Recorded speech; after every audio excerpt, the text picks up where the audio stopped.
जब आकाश लाल हो गया और दानव सम्राटों की गर्जना से धरती कांप उठी, तब तात्याना का आगमन हुआ।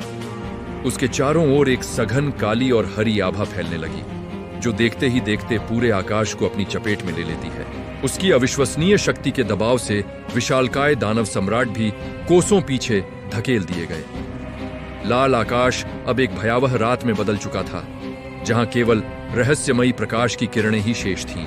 होरक्स और उसके राक्षस सैनिकों ने एक साथ तात्याना पर प्राणघातक हमला बोल दिया, लेकिन तात्याना की भविष्य दृष्टि ने उसे अजेय बना दिया था।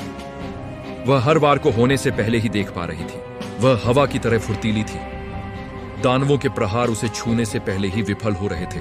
अचानक वह हवा में तैरते हुए पीछे की ओर मुड़ी और एक विनाशकारी पलटवार किया। शक्तिशाली दानव सम्राट तात्याना के एक ही वार से तिनकों की तरह दूर जाकर गिरे। अब समय था उस आह्वान का, जो पाताल लोक की नींव हिला देने वाला था। तात्याना ने मंत्रोच्चार शुरू किया। तुम जो मृतकों पर राज करते हो, इस युद्ध क्षेत्र में अपनी शक्ति का विस्तार करो। जैसे ही मंत्र समाप्त हुआ, अंतरिक्ष की सीमाओं को तोड़ते हुए एक विशाल दरार प्रकट हुई। उस अंतरिक्षीय दरार से यिंग यू बाहर निकली, जो पाताल लोक की संप्रभु और रक्षक है। उसकी चमकती हरी आंखें और हाथ में सजी लंबी तलवार उसकी अपार शक्ति का प्रमाण दे रही थी। यिंग यू ने बिना किसी देरी के युद्ध के मैदान में कदम रखा। उसकी आभा दानव सेना को भयभीत कर रही थी। एक ही झटके में उसने एक दानव रानी पर हमला किया, जैसे कोई जलता हुआ उल्का पिंड आसमान से गिरा हो।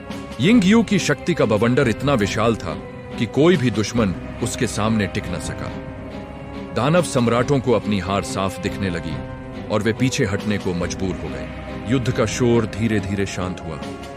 धूल जमी और तात्याना तथा यिंग यू एक दूसरे के सामने खड़ी ही थीं।